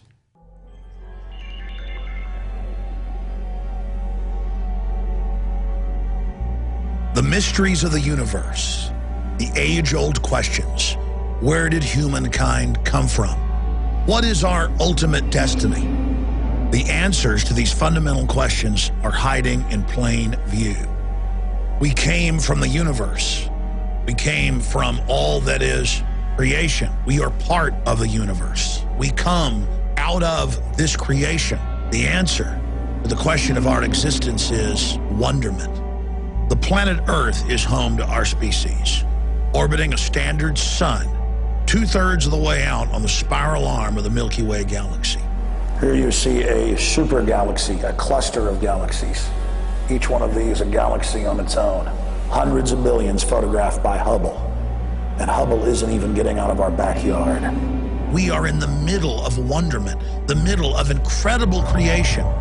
Humanity has not even dreamed or the mind imagined the potential of our species. People say they want to travel to space as if it's some distant place when we are part of the universe, living on an incredibly rich and gorgeous planet. In the middle of a universe with hundreds and hundreds of billions of photographed galaxies, themselves containing hundreds of billions of stars and planetary systems very similar to our own. Our planet is like a grain of sand at an endless beach. But still, despite the fact that it's so tiny, all of our species' history has taken place on this globe. All the kings, all the tyrants, the heroes, the families, the little children, the discoveries, the passions that were felt. All of those experiences have taken place here on this planet. And though our individual lives are finite, we are connected to our ancestors and their discoveries, their triumphs, their misfortunes. And we reach forward into the future towards our future progeny. And as long as our species is not destroyed, we truly live forever. Of the countless species that have swum in the Earth's seas, flown in the sky, crawled across the plains, humanity is undoubtedly superior to them all. But that doesn't mean that we'll always be here. Hundreds of thousands of species have lived on this planet, sometimes for millions of years before their species disappears, often suddenly. All we're left with is their fossils, snapshots, shadows of what they were. Look at this fantastic fossilized dinosaur skull. Was it the inspiration for the space jockey in Prometheus? Truth is stranger than fiction. All of the thousands and thousands of fantastic species, humanity needs to understand that our existence is just as fragile. Scientists hotly debate whether it was a meteorite, a comet, or other outside threat that destroyed the dinosaurs. With humans, our main threat is ourselves. We've had the power to do it for more than 60 years. And every day we see different scientific installations having disasters. We are the equivalent of gods to Stone Age men.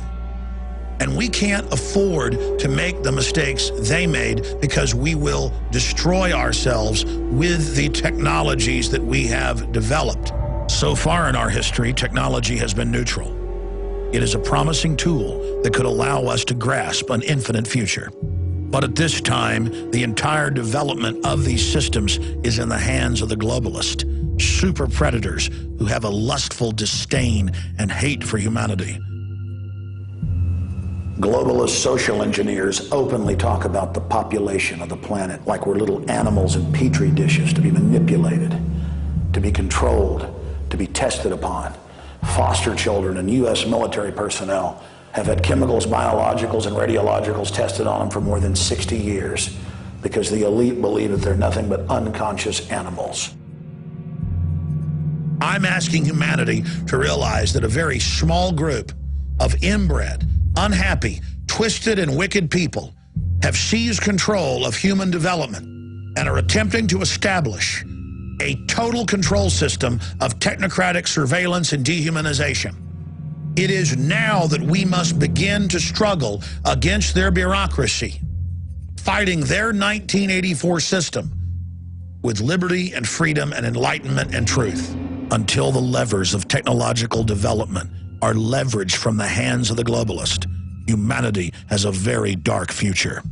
The real threats facing humanity are not the fake environmental threats that Al Gore and the UN bring you. They are unchecked cross-species genetic engineering. Tens of thousands of biotech companies, universities, and governments randomly splicing viruses, bacteria from plants and animals, and then injecting them into other animals.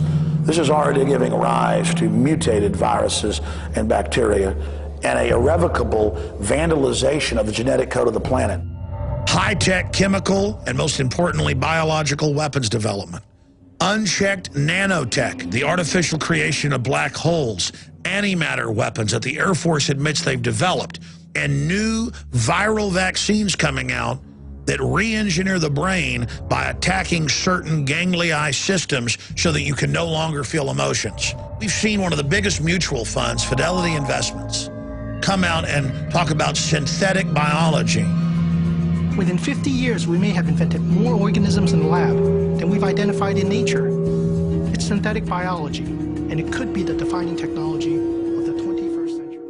And how within just a few years, they're going to overwrite every major life form on this planet without asking you. That's a trillion times what Monsanto does, planting their crops next to yours. Their crops then infect your crops, and they come and charge you with copyright infringement when they polluted your property. All of this is being rolled out now. We are under a massive and sustained offensive by the technocratic psychopath guild known as the New World Order to fully dominate and wipe out most of humanity so they can control the next phase of our development. The United Nations, Ray Kurzweil, all these different transhumanists openly say that they're not giving anybody a choice, that they're going ahead in this attempt to evolve humans and merge us with machines. We intend to create a new vector for civilization, aimed at constant human development and evolution. The brain is transplanted into an avatar being. Man receives new, expanded life. The era of neo-humanity. And they believe that they know what the outcome is going to be without even having a public discussion. They believe that they govern the future evolution, as they call it, of our species. That's why we're doing this news report, in the hope that people will look up from the dirt and the television programs and sitcoms and football games that don't matter, that are put there to distract you from the real world, the whole universe going on around you, so that we can have a real debate as a species about our future. And see that there is an entire universe around you of ideas, and that we can chart our future. We can chart our future. Can chart our future. I'm asking for if we don't respect our species, if we forget our ancestors and the lessons they taught us, and if we don't learn from the struggles they went through, we're not going to survive as a species. You see, we as humans have this instinctive feeling that we've been here forever. When we read the writings of Plato, written more than 2,000 years ago, or William Shakespeare 500 years ago, their words are spoken alive in our minds.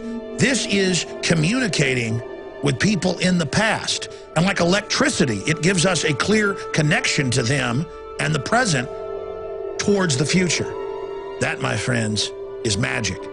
And that's why our species is timeless. Why have all human societies going back thousands of years scraped their names on tree trunks or on cave walls? because there is a fundamental human need to communicate forward into the future. It's ingrained in us to teach those that come after us the experiences we had so that they don't relive the mistakes that we made. And so they will learn from the good things that we discovered. We communally share in the knowledge that our species has developed.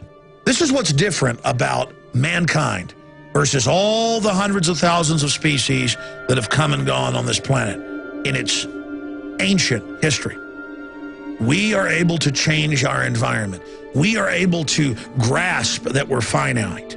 And we are able to construct systems and languages and sciences of mathematics, just as we can decipher the hieroglyphs in Egyptian caves and know what they were thinking 4,000 years ago. We can go back 500 years ago to William Shakespeare and his play Macbeth, where Macbeth is out burying a friend. They accidentally in the graveyard dig up his old charge, the jester that took care of him.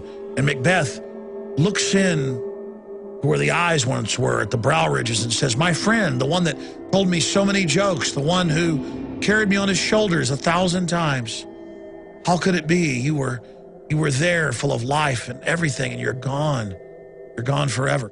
But he's not really gone forever, because just as William Shakespeare's words continue on, your knowledge, discoveries you make are passed on. That's what's so amazing about humanity.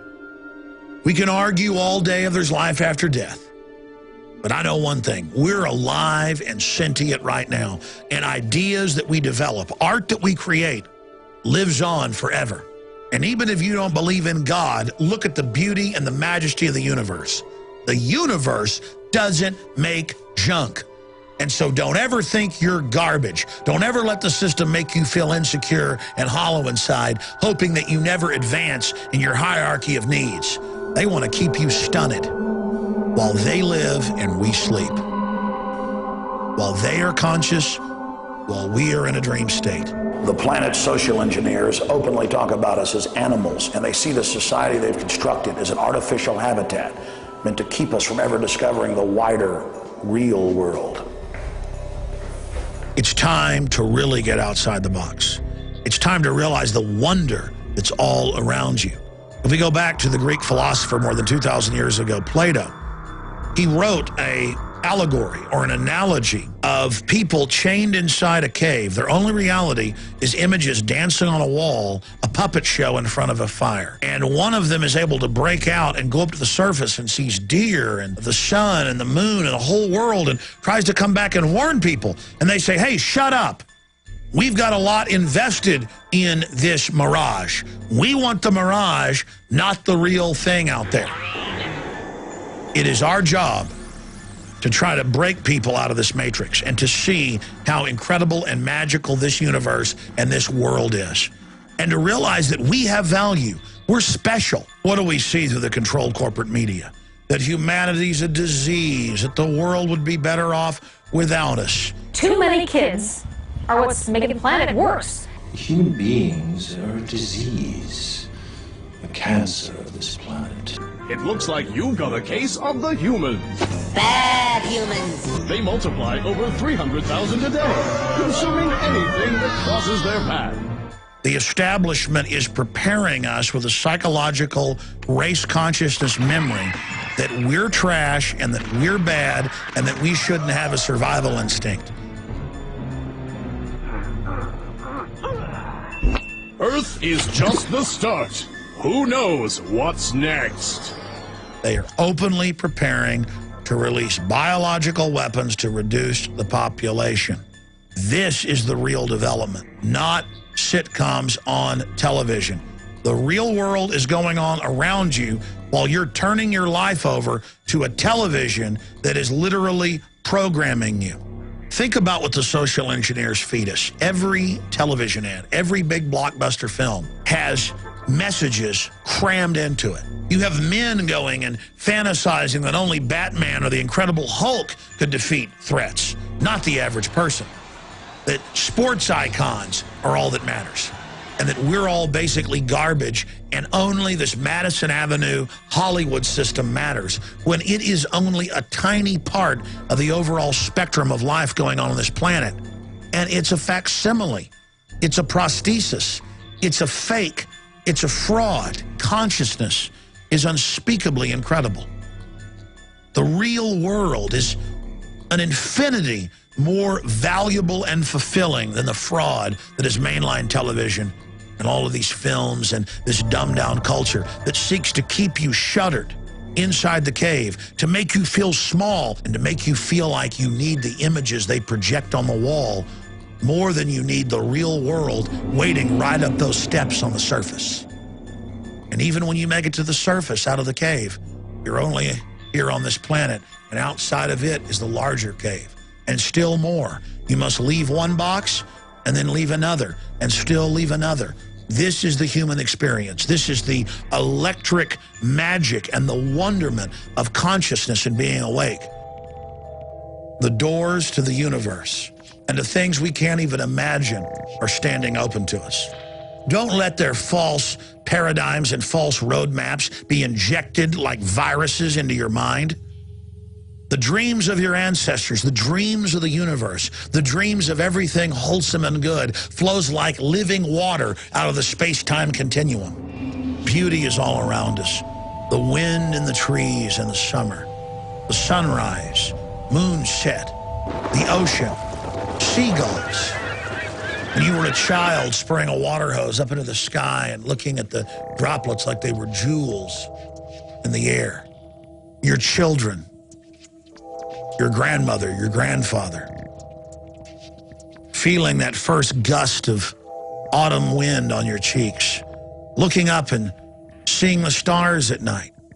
Everything is a miracle. The fact that you can recognize beauty, the fact that you know when something is wholesome and good, shows that you recognize what is beautiful and wholesome in the universe. You resonate with the good. You recoil from the bad. And because the bad seizes control of the power structures so that it can unnaturally thrive and operate, you pull back saying, ooh, I don't want to go there. I don't want to resist them. But by doing that, you turn the world and the universe over to evil. We cannot allow the planet Earth to become a beachhead of the satanic forces that have bred here. For every action, there's an equal and opposite reaction. And there is incredible beauty and creation and power and mission and destiny on this planet. This is an amazing place. And that's why the forces of evil are here as well. And we are in a struggle, not just for this planet, but in the universe around us. Think how far humanity has come in the last 6,000 years. Think of where we could go. As the Bible says, the ear has not heard, the eye has not seen what is in store for us. We are at the jump point for our civilization, for our species. Everything we do now will govern the future of human development forever. Humanity is only in an embryonic phase now. If we're able to continue our development, we are made in the image of the creator of the universe. We are creators. We are powerful. But now we've got to face the predators of our own species and the computers we've created in the final battle to decide if humanity will move to the next level, a Type 1 civilization. And what is a Type 1 civilization? A Type 1 civilization can survive even if its home world is destroyed. That should be the prime goal of Homo sapiens sapien. What do you think your ancestors, if they could look into our dimension and our time today, would want? They would want us to survive and thrive and move into the future. That's all past generations wanted, was for their children and progeny and their clan to live. That's the basic human imperative. And to do that, you've got to develop technologies, you've got to be passionate, you've got to be truthful, you've got to build, you've got to be strong. That is the launch pad for the next level of human development. So that's the question. Will we become extinct like so many other species? We can go to space, we can create computers, we can theorize quantum mechanics. Picasso, Beethoven, can we take control of our destiny? Can we have a species-wide debate about our system? Or is death of humankind all that's waiting in our future? That decision, to a great extent, depends on you. So the ball is in your court.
Inside the detention facilities. I didn't notice anything about it getting to the re-education of people, but it does get to the degree of force that will be enabled. And it also talks about how things like gasoline, firearms can be restricted. And I think what we saw during Hurricane Katrina, which happened right around the same kind of time as this was released, that the military was behaving in much the same way. They were attempting to seize firearms from people without Fourth Amendment warrants and procedures, and because probably they were trained as military police to not worry about the Fourth Amendment in terms of things like firearms. It also gets a lot to military intelligence, analyzing protest groups and things of that nature. So it's really at a broad kind of like ground level, sort of grunts, MPs, like this is how, in the situation of large riots, this is what we would do. And so in the 1990s, during the LA riots, the old plan, which was called the Garden Plot, which was Con Plan 3502's predecessor,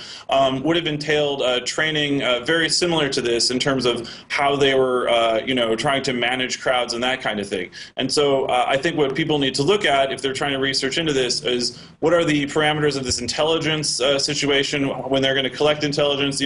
This doesn't talk about advanced agencies like the Defense Intelligence Agency or the National Geospatial Intelligence Agency, which does a lot of, kind of compiling of data together. And I just think that while this shows a very certain heavily militarized tactics, it shows, when they line up people that are suited up as riot police, these are the psychological tactics to intimidate protesters and that kind of thing, as well as, again, run detention facilities that are patrolled with lethal force. I'm looking at the document right now. Definitely a show of force, intimidation. Primary function of the military will be breaking up unauthorized gatherings. They're going to be patrolling the streets.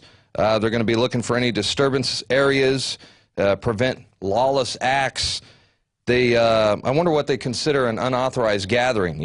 This is crazy. Military forces will be present to show, like I said before, a show of force, intimidation. They will establish roadblocks, which they're already doing in California, by the way, to stop drunk drivers. And they will break up crowds, employ crowd control, conduct street patrols, and, this is scary stuff. Tell us about some of the deadly force and the non-lethal force. What kind of weapons will they be using? Well, essentially they're authorized to, what they say is defend themselves or defend against serious elements of what they call critical infrastructure, which could be any large corporations or banks or that kind of thing. It's a real a broad spectrum of things which they're essentially authorized to use force under. But what's frustrating about these documents is that they really are clearly not written in reference to constitutional government or limited government at all. There's no representation of the First Amendment, the Second Amendment, the Fourth Amendment.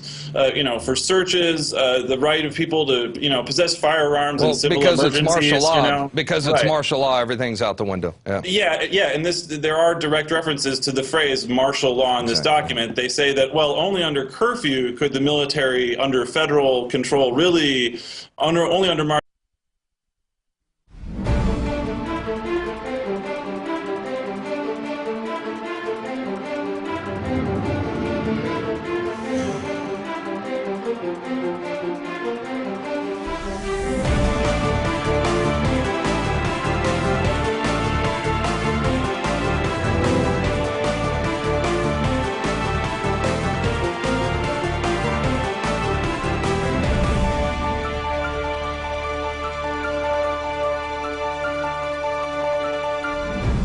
Good evening, everyone. This is the Infowars Nightly News. I'm Darrin McBreen. It is Friday, July 6, 2012. Here's a look what's coming up. Tonight, warning shots will not be fired. Army manual outlines plan to kill rioters and confiscate constitutionally protected firearms. We also cover TSA's new policy, ordering travelers to freeze on command. And Aaron Dykes sits down with John Loftus, author of America's Nazi Secret, to discuss the ties between the U.S. government and the Nazi regime of World War II and what it means to us today. All this, plus a special video from Alex Jones on tonight's Infowars Nightly News.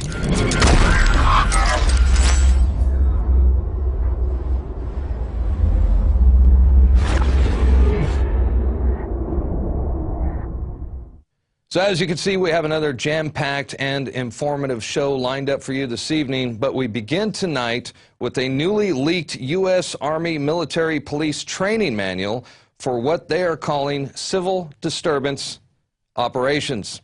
The Army manual outlines the plan to kill rioters and demonstrators in America. That's right, they have plans to confiscate our firearms and kill American citizens on U.S. soil. This during a mass civil unrest, which of course will be engineered by the foreign banks who now run our military. Warning shots will not be fired. Use of deadly force authorized. And this, of course, is the top story right now on Infowars.com. The PDF document, which is dated in 2006, well, it was used for a self-learning course at the U.S. Army Military Police School at Fort McClellan, and it makes it clear that operations apply to both inside and outside the continental United States. The document outlines how military assets will be used to restore and maintain law and order by shooting protesters, I guess, shooting innocent civilians perhaps, and it goes on to describe how prisoners will be processed through internment camps. Wow. So there you have it. Our own military being trained for armed conflict with U.S. citizens. They're being trained to confiscate our guns in preparations to process us into camps during civil unrest. And we are now joined by Dan Feit, who is an investigative journalist for HongPong.com. He's also a graphic artist and web designer. And you initially broke the story, and I was wanting you on today. I was wondering if you could briefly go over the document and tell us how you got your hands on it to begin with. Yeah, I mean, all the credit is really due to martial law could they impose a curfew, but we will definitely support local officials when they're running curfews.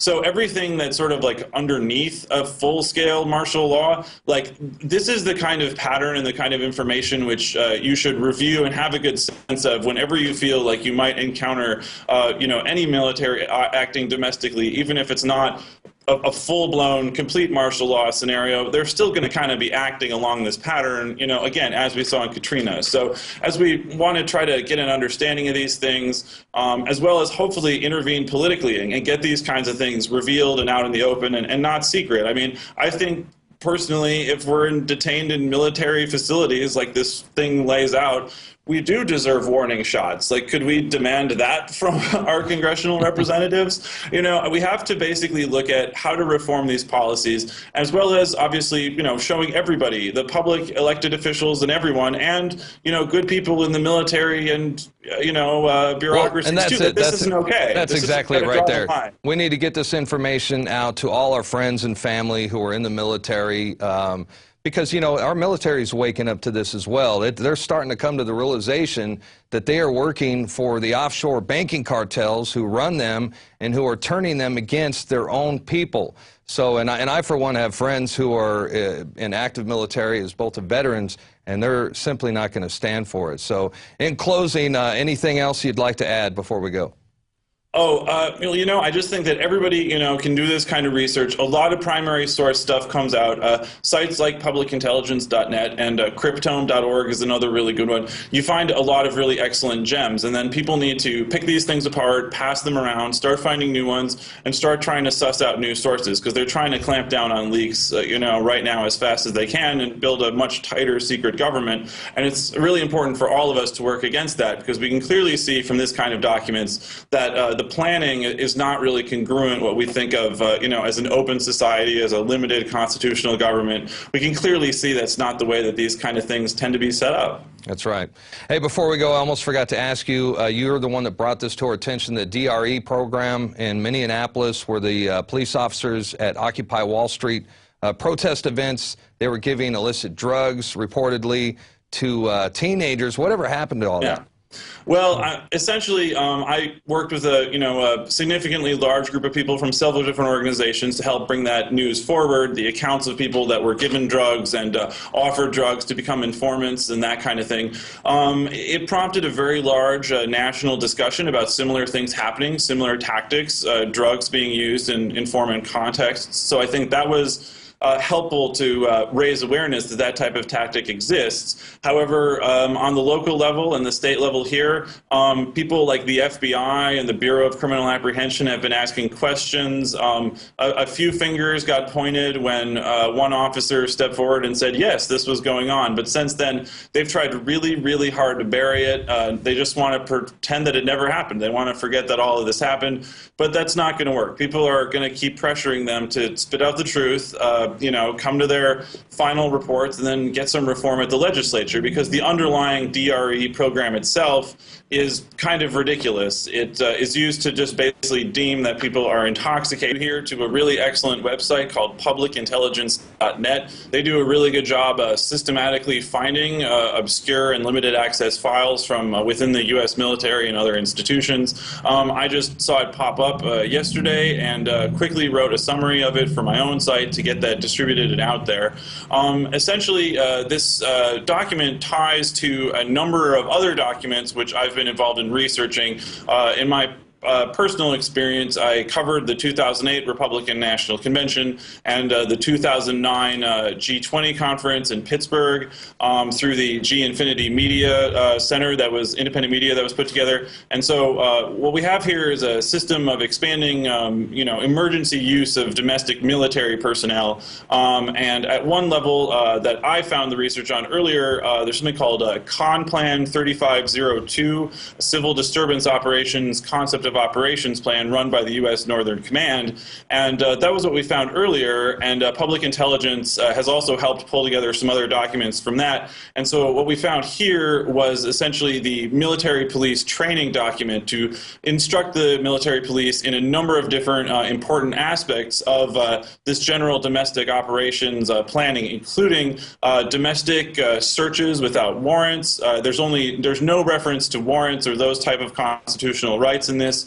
This also includes various aspects of crowd control, area control, riot control, and some really kind of terrifying statements about how military-operated detention facilities inside the United States would be protected by lethal force, including the statement that warning shots will not be fired in the event that someone is trying to escape. As soon as they deem a risk of lethal injury, they're just going to shoot you. And it's helpful to have these things on paper and concrete to establish the different levels of this planning structure. And I think that what we're going to see at the Republican and Democratic national conventions later this year, which are national special security events, we're going to see very similar planning frameworks activated that are very reminiscent of this. And this document is from April 2006. It was used at the Fort McClellan, Alabama, U.S. Army Military Police School. And I would presume there's probably been a few tweaks to this document since then. And I was able to find an earlier version of the document from many, many years before. I think it was from the 80s. So this has been revised before. And there's a lot of continuities. It involves a lot of stuff about troop formations, certain riot control weapons, things like that. As well as it talks about how a task force set up domestically would have its own PSYOPs unit. And psychological operations, I believe, are not legal for the U.S. military. Well, let me stop you right there for a second, because I thought that was one of the more interesting. The whole thing is interesting, and I'm still combing through it. You know, I just got access to it today.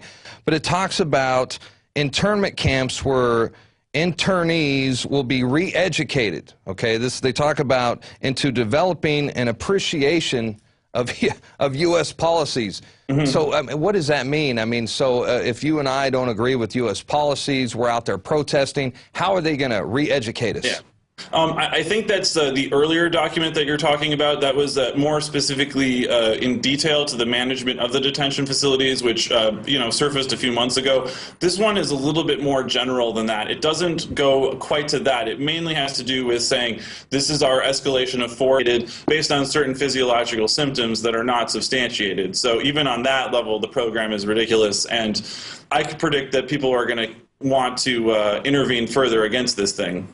Well, and thanks to you for bringing attention to to the public. Otherwise, who knows what would be going on. So, hey, Dan Fite, thank you for joining us once again. Keep us posted on any developments on the training manuals, all that stuff.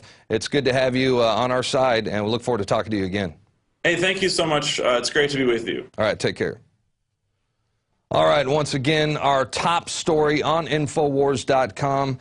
Army manual outlines plan to kill rioters and demonstrators in America. You can download the PDF document and see it for yourself. Also, Kurt Nimmo has added a detailed report about the document's plans for gun confiscation. Again, all this information breaking right now on our website. And at the beginning of that interview, I've got so many of these documents are being released, it's really hard to keep track of all these. But we're talking about the re-education camps. This is a related document that was also recently released. A leaked U.S. Army document prepared for the Department of Defense contains shocking plans for political activists to be pacified by PSYOP officers into developing an appreciation of U.S. policies. So there you go. Those people will be detained in prison camps inside the United States. Meanwhile, in Afghanistan, a helicopter strike blasts an Afghan man to pieces while the pilot sings "Bye Bye Miss American Pie." The video is actually on liveleak.com. It appears to be from an Apache helicopter. Let's take a look. Bye bye, Miss American Pie. Good hit. Nice. Now, according to the caption on the website, the victims were innocent farmers who were planting poppy seeds in the middle of the road. So there's, that is yet to be verified, but we'll keep you updated on that. Now, more TSA news, as Lee Rockwell recently broke a story of yet another bizarre power trip by the TSA, as a new policy allows them to order travelers to freeze on command. And if you think this bizarre power trip behavior of the TSA couldn't get any crazier, think again.